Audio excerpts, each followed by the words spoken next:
নমস্কার বন্ধুরা, এসএস দাস কিচেনে আপনাদের সকলকে স্বাগতম। আজ নিয়ে এসেছি কড়াইশুঁটি সংরক্ষণ। এখানে 1 কেজি কড়াইশুঁটি ছাড়িয়ে জল দিয়ে ধুয়ে নিয়েছি। ওভেনে কড়া বসিয়ে দিয়ে দেবো জল, দিয়ে দেবো বড় চামচের 1 চামচ লবণ আর বড় চামচের 2 চামচ চিনি। নুন আর চিনি দিলে কড়াইশুঁটির রং আর টেস্ট একটুও পাল্টাবে না, একই রকম থাকবে।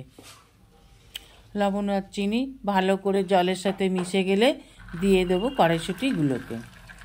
কড়াইশুঁটিগুলো দেওয়া মাত্রই দেখুন বেশিরভাগ জলের নিচেই চলে যাবে। একটু জলটা গরম হয়ে গেলে দেখুন একটা একটা করে কী সুন্দর কড়াইশুঁটিগুলো জলের ওপরে ভেসে উঠছে। যখন সব কড়াইশুঁটিগুলো জলের উপরে ভেসে উঠে আসবে সেই সময়তে নামিয়ে নিতে হবে। একটা কথা বলে রাখি বন্ধুরা, কড়াইশুঁটিকে কখনোই জলের মধ্যে ফোটাবেন না, ফোটালে কিন্তু সারা বছর থাকবে না। ঠিক এই রকম অবস্থাতেই কড়াইশুঁটিগুলোকে নামিয়ে নিতে হবে। জল থেকে ছেঁকে তুলে নিলাম। দেখুন বন্ধুরা, জলটা কিন্তু একটুও ফোটেনি, জাস্ট ফোটার আগের মুহূর্তেই কড়াইশুঁটিগুলোকে আমি তুলে নিলাম। এইবার একটি পাত্রের মধ্যে দিয়ে দিয়েছি বরফ, দিয়ে দেবো গরম কড়াইশুঁটিগুলোকে আর দিয়ে দেবো ফ্রিজের 1 বোতল ঠান্ডা জল। এবার ভালো করে নেড়ে চেড়ে গরম কড়াইশুঁটিগুলোকে ভালো করে মিশে নিতে হবে ঠান্ডা জলের সাথে। এই বড় বড় বরফগুলো গলতে যতটা সময় লাগবে অতক্ষণ তো রাখতেই হবে।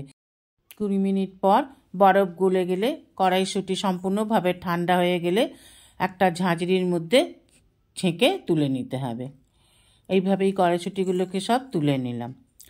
এবার একটি পাত্রের মধ্যে কড়াইশুঁটিটাকে রেখে সম্পূর্ণভাবে জল ঝরে যাবার জন্য রেখে একটা ঢাকা দিয়ে দেবো, একটা ঝুড়ি চাপা দিয়ে দিলাম।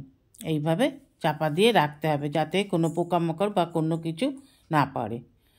এবার 5-6 ঘন্টার পর জল একদম ঝরে গেলে এবার একটা কিচেন টাওয়ালের মধ্যে কড়াইশুঁটিগুলোকে নিয়ে খুব আলতো হাতে ছড়িয়ে দিতে হবে। এবার কিচেন টাওয়ালটা দিয়ে খুব ভালোভাবে হালকা হাতে মুছে নেব যাতে একটুও জল না থাকে। একটুও জল থাকলে, একটা কড়াইশুঁটিতেই জল থাকলে সব কড়াইশুঁটিগুলোকে নষ্ট করে দেবে। তাই এমনভাবে মুছে নিতে হবে যেন কোনো কড়াইশুঁটিতেই একটুও জল না থাকে। এইভাবে মুছে নিন, প্রত্যেকটা কড়াইশুঁটির গায়ে এইভাবে মুছে নিতে হবে। দেখুন একটুও জল নেই। এবার জলীয় ভাবটাকে দূর করবার জন্য আর একটা কিচেন টাওয়াল দিয়ে হালকা হাতে ভালো করে মুছে নেব।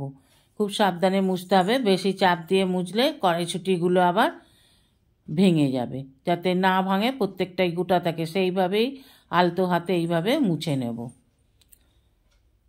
এইভাবে মুছে নিলাম।